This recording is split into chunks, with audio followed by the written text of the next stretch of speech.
I mean, you were in what, New Jersey right now on your tour, right?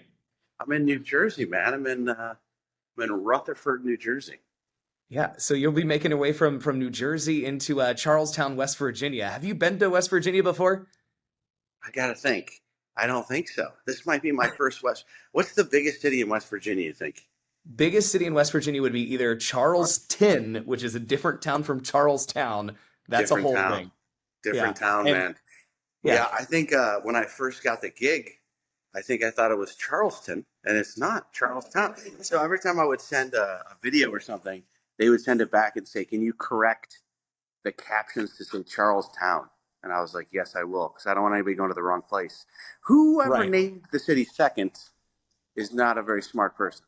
Do you know? I have no idea. Like, it's Yeah, absolute just nuts. Because, like, I mean, you could have just like audio dubbed it. It would have been hilarious. Where it's just like Charlestown, like, right. just make it sound real robotic. Yeah, I That's think, awesome. and the Mhm. captions automatically assume Charleston, so that doesn't seem fair to Charlestown. The I captions they was go gonna right say to that's Baltimore. just no love for Charlestown, man. Yeah, but I've heard this place I'm going. I heard it's like a really great.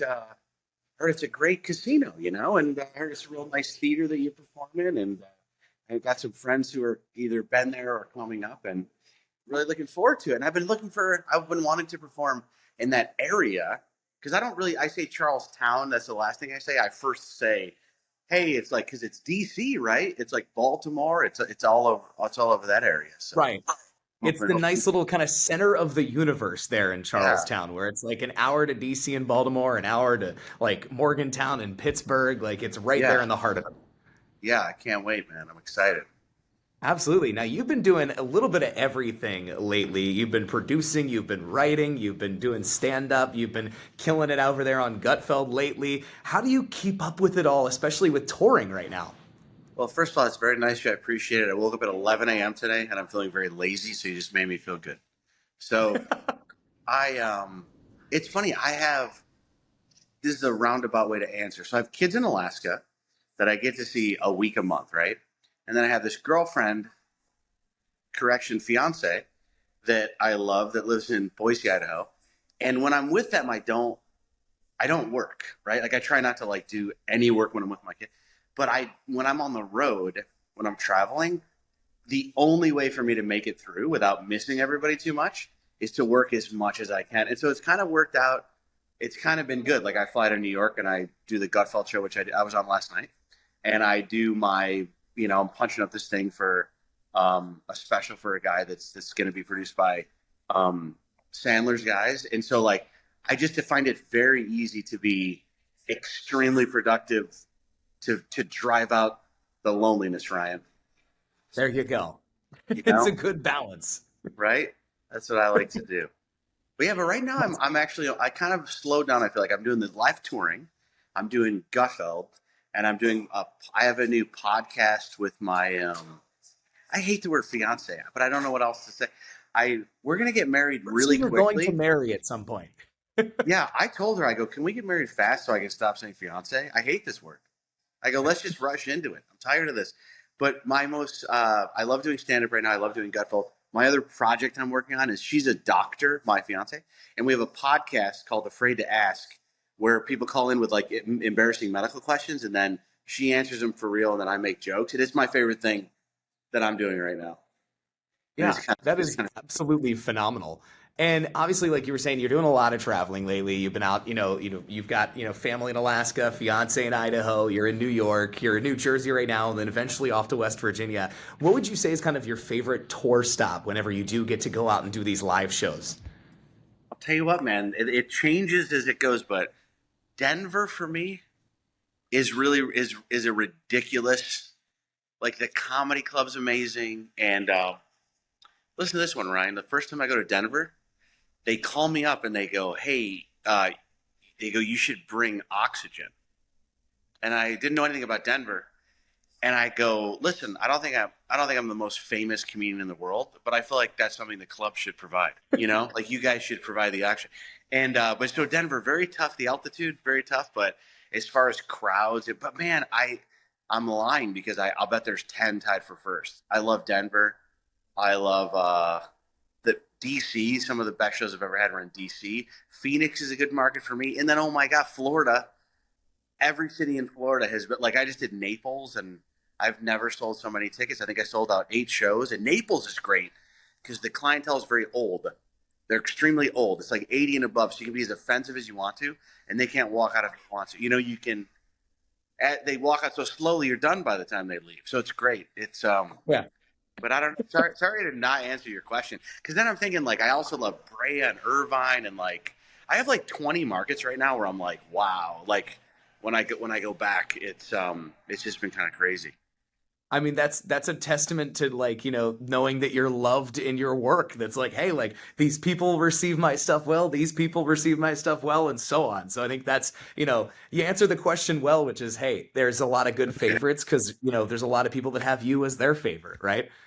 Yeah, and just to be humble, Ryan, and to be honest, I'm not going to mention any names, but there are places that are not that great for me, right? Like you have to find your market, and so there are some places where I go and there's 10 people in the crowd, not 10 anymore, but let's say 80, right? Yeah. In a theater, that's enough to make you feel horrible. But there's these places, and so you have to sort of say to yourself, do I want to build this market, or just go to the places where they're going to like pack the place? And I want to build the market, and so I do enjoy if I go to a place there's 80 people and then the next year there's 200. That's a huge win. That almost feels as good as a sold out show. And so Yeah.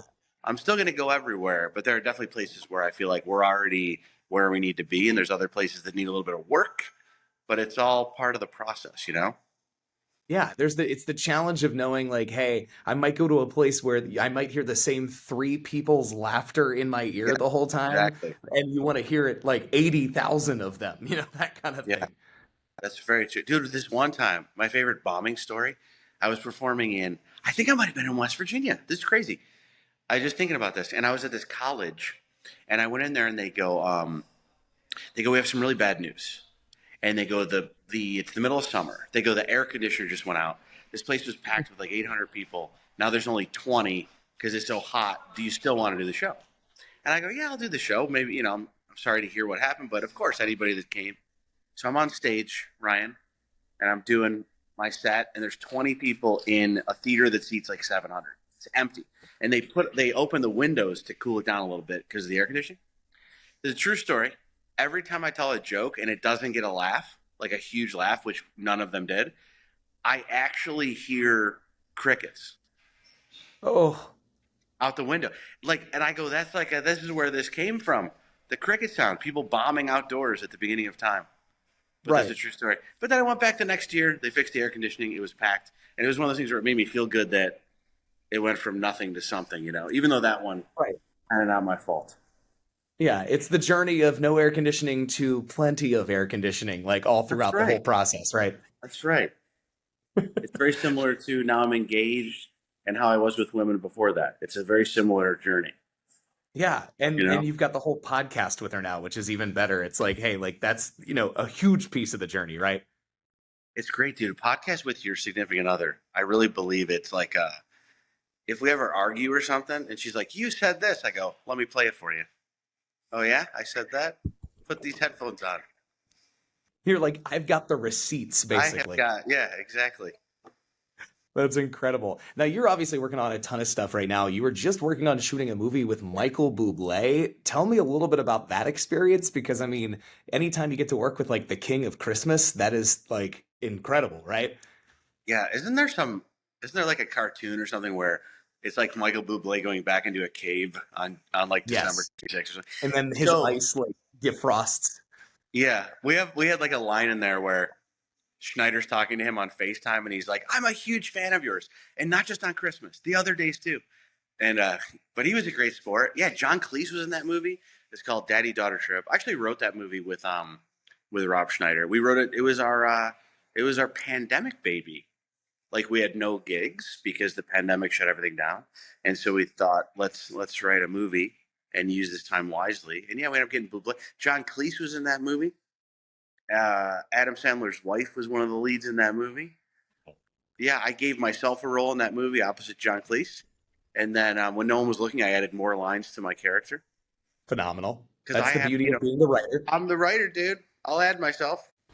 So awesome to get to catch up with Jamie. Hilarious dude, doing so much. And again, if you want to go catch his stand-up show, it is going to be this weekend, Saturday, May 18th at the Hollywood Casino Event Center in Charlestown. You can go to HollywoodCasinoCharlestown.com to get your tickets. Again, Saturday, May 18th. Go see Jamie live. And thanks again to Jamie for the chat.